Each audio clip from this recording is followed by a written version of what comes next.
फिर से आपको खुशामदीद कहते हैं। साथ सवेरा प्रोग्राम में मैं हूं सुंदर। साथ सवेरा की पूरी टीम के हमरा एक बार फिर से आप लोगों के साथ, यानी कि अपने स्वीट से व्यूअर्स के साथ। जनाब हमारे साथ इस वक्त स्टूडियोज़ में जो नए गेस्ट मौजूद हैं उनसे आपका इंट्रोडक्शन करवाते हैं। जनाब हमारे साथ तशरीफ़ फरमाए डॉक्टर हफीज़ुर रहमान साहब। अस्सलाम वालेकुम सर। आपका ताल्लुक, आप कोऑर्डिनेटर हैं फ्रूट क्रॉप्स NARC से। सर आपको खुशामदीद कहेंगे अपने आज के प्रोग्राम में। बढ़ेंगे डॉक्टर हफीज़ुर रहमान साहब की जानिब। सर आपका ताल्लुक जो है कोऑर्डिनेटर है फूड क्रॉप से, चूँकि सो हम आपसे पौधों के हवाले से बात करेंगे, फलों के पौधों के हवाले से। स्पेशली सबसे पहले हमें ये बताइएगा कि गर्मी की शिद्दत बहुत ज़्यादा है। गर्मी का सीज़न जो है, वैसे थोड़ी सी तो ठंड हो गई है, लेकिन गर्मी में पौधों की हिफाजत जो है एक बहुत बड़ा मसला है। इस पर ज़रिए रोशनी डालिएगा। ये मौसम मई और जून के जो महीने हैं नॉर्मली गर्म और खुश्क होते हैं, लेकिन इस साल इसको फॉर्चुनेटली कह लें इट्स अनयूजुअल के मौसम जो है वो इसमें थोड़ी बारिशें हो गई और इट्स प्री मानसून रेंस जो है वो भी अर्लियर हो गई और फोरकास्ट है कि मानसून जो है वो भी 1 वीक अर्ली आ रहा है। तो यानी कि गर्मी की शिद्दत अब गर्मी नहीं की होगी। शिद्दत वैसी खुश्क जो है वो फोरकास्ट के हवाले से नहीं, बट कुछ भी हो सकता है। लेकिन ये है कि ये आपका बड़ा अच्छा सवाल है इस मौसम में, क्योंकि जनरली ये इस मई और जून में गर्म और खुश्क महीने हैं, तो इसमें बहुत धूप की शिद्दत बहुत होती है और पौधे जो जिस तरह से इंसान मुतासर होते हैं इसी तरह से पौधे भी इनसे बहुत मुतासर होते हैं। तो जो है वो इनको बहुत तरस आता है जब गर्मी में जले हुए बेचारे पौधे होते हैं, इतने प्यारे, आप तो शौक से प्यार से लगाते हो। और वही उनके जब पत्ते खुश्क हो जाते हैं और वो उसकी वो जो लुक आप चाहते हैं, फ्रेशनेस जो आपको वो नहीं रहती, उसको रखने के लिए और इसी तरह से अगर बागात की तरफ चले जाएं तो उनसे अच्छी पैदावार लेने के लिए कुछ असूल हैं इस मौसम से जो है की शिद्दत से पौधों को, बागात को बचाने के। अगर आप तजारती पैमाने पे आपने बाग लगाया हुआ है तो उसमें बागबान हजरात से ये है कि पानी का जो वक्फा है वो उसको कम कर दें। अगर वो 15 दिन के बाद पानी दे रहे हैं तो 7 दिन हफ्ते में पानी दें। बेशक लाइट इरिगेशन करें, हल्का पानी दें, लेकिन उसका वक्फा ज़रूर कम कर दें ताकि पौधे, पहली बात तो ये है कि पौधे जो है वो गर्मी से बचाने का उसका ये है। फिर जो है वो हम जनरली भी कहते रहते हैं कि अपने बागात के गिर्द हवा तोड़ और गर्मी से बचाने वाली बाड़ें जो हैं वो शिद्दत से गर्म और लू वाली हवाओं से बचाने वाली बाड़ें वो लगाएं। उसका फ़ायदा जो है वो ये है कि तेज़ और खुश्क हवाएं जो हैं वो ख़ास तौर पे फलों को जो रगड़ से जो है उनके ऊपर ब्रूजिंग आ जाती है और उनकी लुक जो है वो इंटरनेशनल मार्केट के फिर काबिल नहीं रहते, उससे बचने का फ़ायदा हो सकता है। इसके अलावा और भी बहुत सारी बागबान हजरात कर सकते हैं कि वो मई में अगर इसके अंदर जंतर वगैरह ग्रीन म्यूरिंग की कोई फसल लगा दें तो उसकी वजह से भी बाग के अंदर कम से कम उसकी जो माइक्रो क्लाइमेट है उसमें ठंडक हो जाएगी और बाग गर्मी की शिद्दत का, लू का जो है वो उसकी शिद्दत जो है वो कम हो जाएगी और उससे पौधों को कम से कम नुकसान पहुंचेगा। ये तो है तजारती पैमाने पे काश्त किए गए बागात, लेकिन घरेलू पैमाने पे जो है उसमें फलदार पौधे भी आ जाते हैं। फिर इस तरह से गमलों में उगा हुए, ग्राउंड्स के अलावा छत पे, ग्राउंड पे कुछ पौधे लगाते हैं लोग, ग्राउंड्स पे भी लगे हुए, फिर गमलों में लगे हुए पौधे भी आ जाते हैं जिनमें फलदार पौधे भी हैं, फूलदार पौधे भी हैं। इस तरह से लॉन्स हैं, तो लॉन्स में भी जो है वो पानी का वक्फा जो है वो कम कर दें, एक दिन में 2 दफ़ा पानी दिया जाए, दे दें ताकि जो है वो लॉन खुश्क ना हो और गर्मी की शिद्दत जो है वो उससे पौधे भी बच सकें और आपको भी गर्मी की शिद्दत का जो एहसास है जले हुए आपके लॉन को देख के वो कम हो जाए। इसी तरह से जो है वो जो आपके पौधे लगे हुए हैं गमलों के अंदर, उनको उठा के कहीं दरख्तों के नीचे रखा जा सकता है ताकि वो गर्मी की शिद्दत से बच जाए और उनमें भी पानी जो है उसका वक्फा कम कर दें। अगर जनरली 2 दिन के बाद डालते हैं तो रोज़ाना डालें और अगर रोज़ाना डालते हैं तो सुबह और शाम 2 टाइम में, तो सुबह पानी डालो, शाम दोपहर को, बल्कि ऐसा लगता है 2 दिन से पानी नहीं डाला। दूसरा ये है कि ठंडे वक्त में पानी डालें, दोपहर को पानी ना दें, इससे भी पौधों को नुकसान पहुंचता है। गर्म मौसम हो तो या तो अर्ली इन द मॉर्निंग, सुबह में फजर की नमाज के बाद पानी दें उसको, और या फिर शाम को पानी दें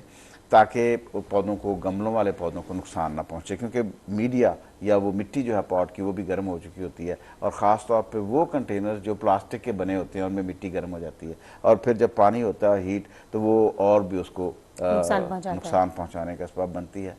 तो ये अगर हिफाजत तदाबीर कमर्शल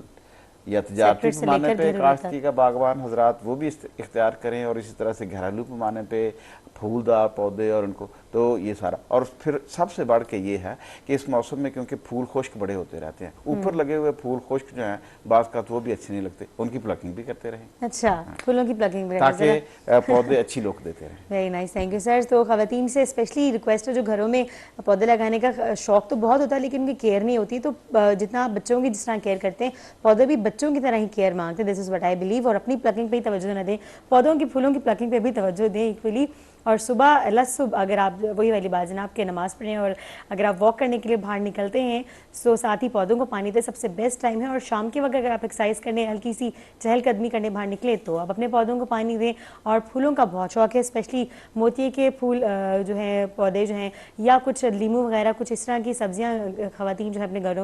घरों में गमलों में ज़रूर बहुत शौक से लगाती हैं। तो शौक जो है प्लांटेशन बहुत बहुत खूबसूरत शौक है, बहुत मुफीद भी है, लेकिन उसकी हिफाजत भी इक्वली इंपॉर्टेंट है। और जिस तरह आप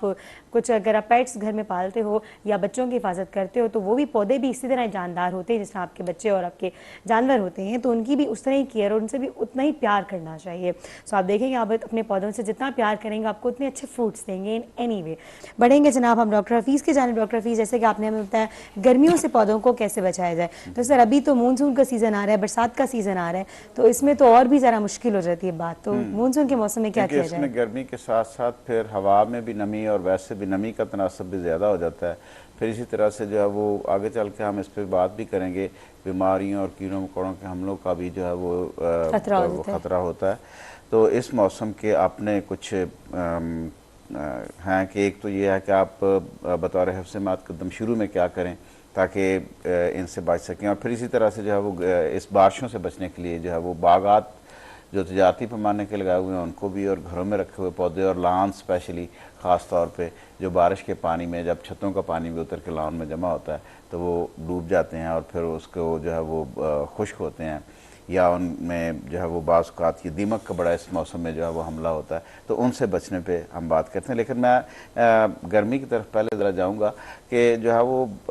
इस मौसम में कुछ पौधे ऐसे होते हैं जिनको हमने लगाया होता है जो पॉट्स में नहीं होते, जिनको हम ना तो शेड में रख सकते हैं किसी बिल्डिंग के साए में, अपने घर के किसी ऐसी, ना ही उनको जो है वो किसी दरख्त के नीचे रख सकते हैं, लेकिन गर्मी से वो मरते भी हैं। जैसे एरोकेरिया जो है, इसको खुश्क और गर्म मौसम से बड़ा नुकसान पहुँचता है, तो इनके ऊपर कम अज़ कम ये जो ग्रीन नेट मिलता है उस नेट से शेड कर दें 2 महीनों के लिए, मई और जून। तो बरसात जब शुरू हो तो फिर उसको नेट को उतार दें। तो ये पौधे इस किस्म के, एरोकेरिया के अलावा और भी बहुत सारे ऐसे पौधे हैं ऑर्नामेंटल जिनको नुकसान पहुंचने का इस्तेमाल होता है गर्म और खुश्क मौसम में, तो उनके ऊपर नेट से अगर नेट कर दें तो उस नेटिंग से भी, शेडिंग नेट से बचाया जा सकता है। अब ज़रा बढ़ते हैं जी, अगर जिस तरह से कि साल है मौसम बारिशों का जल्दी शुरू होने वाला है, प्री मानसून रेंस भी जो हैं वो ज़रा जल्दी हो गई, तो इस मौसम के हवाले से जो तजारती पैमाने पे जिन्होंने बागात लगाए हुए हैं, चाहे वो तरशावा बागात हैं, चाहे वो आम के बागात हैं, या वो हमारे सर्द इलाकों के बागात हैं, तो उनमें सबसे पहले तो ये है कि ऐसा बंदोबस्त करें जिसमें अगर बारिशें बहुत ज़्यादा हों तो उनमें ड्रेन्स का जो है वो बंदोबस्त करें, ताकि उसमें से पानी जो है जब ज़्यादा जमा होने का आपको ख़तरा हो तो उनको उन चैनल्स में डाल के ड्रेन आउट किया जा सके, फील्ड में से बाहर निकाला जा सके, सबसे बढ़ के ये। उसके बाद जो है वो इसी मौसम में जो है वो इस वक्त एक इन फलदार पौधों की, आम के ऊपर भी वो चढ़ती है, मीली बाग उसको कहते हैं, गधीड़ी भी कहते हैं, वो इस मौसम में नीचे उतर रही होती है दोबारा अगले सीज़न के लिए अंडे देने के लिए और अपनी नई नस्ल अगले साल के लिए लाने के लिए। तो उसको जो है उसका तदारक जो है वो करें ताकि अगले साल इसका कम से कम अटैक ना हो, ना तो तरशावा बागात में और ना ही आम के बागात में, और भी जिन जिन चीज़ों के ऊपर, इसके बहुत सारे होस्ट हैं, मेज़बान पौधे हैं जिनके ऊपर ये, तो उसका तदारक अब अगर आप कर लेंगे तो उससे अगले आने वाले सीज़न में जो है वो बचत हो जाएगी। तो गर्मियों में जो है वो अगर कहीं बारिश हो जाती है, गमलों में पानी जमा हो जाता है, लॉन्स में पानी जमा हो जाता है, तो ड्रेन्स का बंदोबस्त जो है वो करें। इसके अलावा जो है वो बागबान हजरात जो है वो इस मौसम में अब